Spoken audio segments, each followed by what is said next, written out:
जैसे जैसे चुनाव नज़दीक आते हैं वैसे वैसे राजनीतिक पार्टियों के घोषणा पत्र भी आते हैं और घोषणा पत्रों में वादे भी आते हैं। आज ये खबर आप तक पहुंचा रहे हैं। द वायर में छपी हुई ये खबर है। हमने उनसे साभार प्राप्त किया है द वायर से। द वायर में ये लिखा गया है कि केरल में कांग्रेस के नेतृत्व वाली जो यूनाइटेड डेमोक्रेटिक फ्रंट है यानी कि यूडीएफ, इन्होंने राज्य में 6 अप्रैल को होने वाले विधानसभा चुनाव के लिए जो घोषणा पत्र जारी किया है उसमें दलित और आदिवासी छात्रों को कॉलेज और विश्वविद्यालय कैंपसों में होने वाले भेदभाव से लड़ने के लिए रोहित एक्ट लागू करने का वादा किया है। अब आपको बता दें कि रोहित वेमुला हैदराबाद विश्वविद्यालय में पीएचडी के छात्र थे और साल 2016 में जातिगत भेदभाव को यानी कथित तौर पर जिम्मेदार बताते हुए उन्होंने आत्महत्या कर ली थी। अब इसके बाद समूचे देश में कॉलेज और विश्वविद्यालय कैंपसों में जातिगत भेदभाव को लेकर बहस छिड़ गई थी और देश भर में छात्र छात्राओं ने कैंपस में होने वाले जातीय भेदभाव के खिलाफ विरोध प्रदर्शन किए थे। अब केरल में यूडीएफ के सत्ता में आने के बाद ये पहला ऐसा राज्य होगा जहां ये एक्ट लागू होगा। अब घोषणा पत्र में ये भी कहा गया है कि हमारे स्कूलों, कॉलेजों और विश्वविद्यालयों में छात्रों के खिलाफ जातिगत भेदभाव, रैगिंग और पक्षपात को खत्म करने के लिए वे रोहित वेमुला एक्ट लागू करेंगे। 20 मार्च को जारी इस घोषणा पत्र में रोहित एक्ट डालने के बाद प्रदेश कांग्रेस अध्यक्ष रमेश चन्नीथला ने एक ट्वीट किया है और ट्वीट में लिखा है कि यूडीएफ घोषणा पत्र में उल्लेखित रोहित वेमुला अधिनियम ये सुनिश्चित करेगा कि परिसर में छात्रों के साथ बिना किसी भेदभाव के समान व्यवहार होगा। ये स्कूलों, कॉलेजों और विश्वविद्यालयों में पिछड़े वर्ग के छात्रों के हितों की रक्षा करेगा। रोहित वेमुला की आत्महत्या के बाद से ही कैंपसों में जातिगत भेदभाव को खत्म करने के लिए निर्भया एक्ट की तर्ज पर इस एक्ट की मांग उठने लगी थी और वेमुला की मौत के 2 दिन बाद 19 जनवरी 2016 को कैंपस पहुंचे कांग्रेस नेता राहुल गांधी ने दोषियों पर कार्रवाई के साथ कैंपसों में ऐसे जातिगत भेदभाव को खत्म करने के लिए एक मजबूत कानून बनाने की मांग भी की थी। ये 2016 की बात है। लेकिन इसके बाद सामाजिक न्याय पर संयुक्त कार्य समिति के तहत यानी कि जेएसी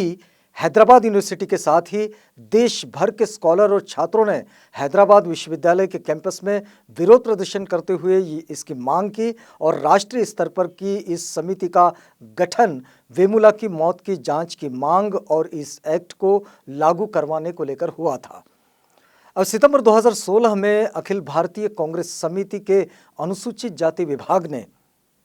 रोहित एक्ट का मसौदा तैयार किया और जिसका शीर्षक था the prevention of discrimination and promotion of equality in higher education institution bill 2016।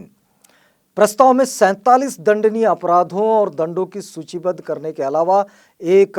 Equity cell और इक्विटी सुरक्षा अधिकारी और राज्य एवं राष्ट्रीय स्तर के इक्विटी आयोग की स्थापना का भी इसमें प्रस्ताव किया गया था। अब ये आईसीसी के सचिव डॉक्टर एसपी सिंह ने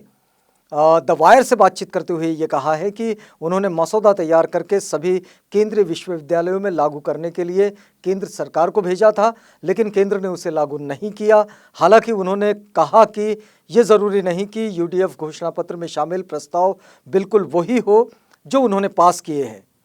उसमें राज्य की आवश्यकताओं के अनुसार बदलाव हो सकता है। लेकिन ये जो जेसी और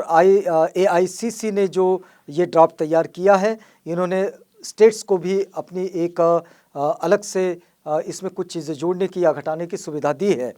अब यही नहीं, कॉलेज में जातिगत भेदभाव को जिम्मेदार बताकर आत्महत्या करने वाले रोहित वेमुला और पायल तडवी, इन दोनों की जो मां हैं उन्होंने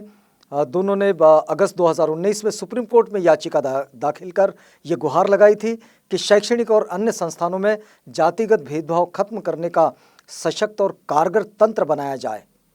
मुंबई के BYL नायर अस्पताल में डॉक्टर पायल तडवी ने कॉलेज की ही 3 डॉक्टरों द्वारा कथित उत्पीड़न का सामना करने के बाद 22 मई 2019 को अपने हॉस्टल के कमरे में आत्महत्या कर ली थी।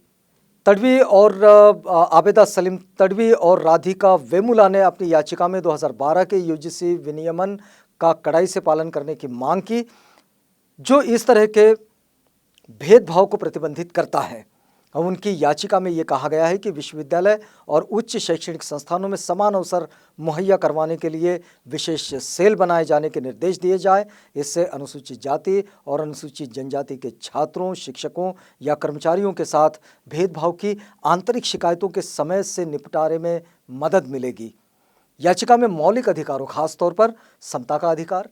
जातिगत भेदभाव के निषेध का अधिकार और जीवन का अधिकार लागू करने की मांग की गई है।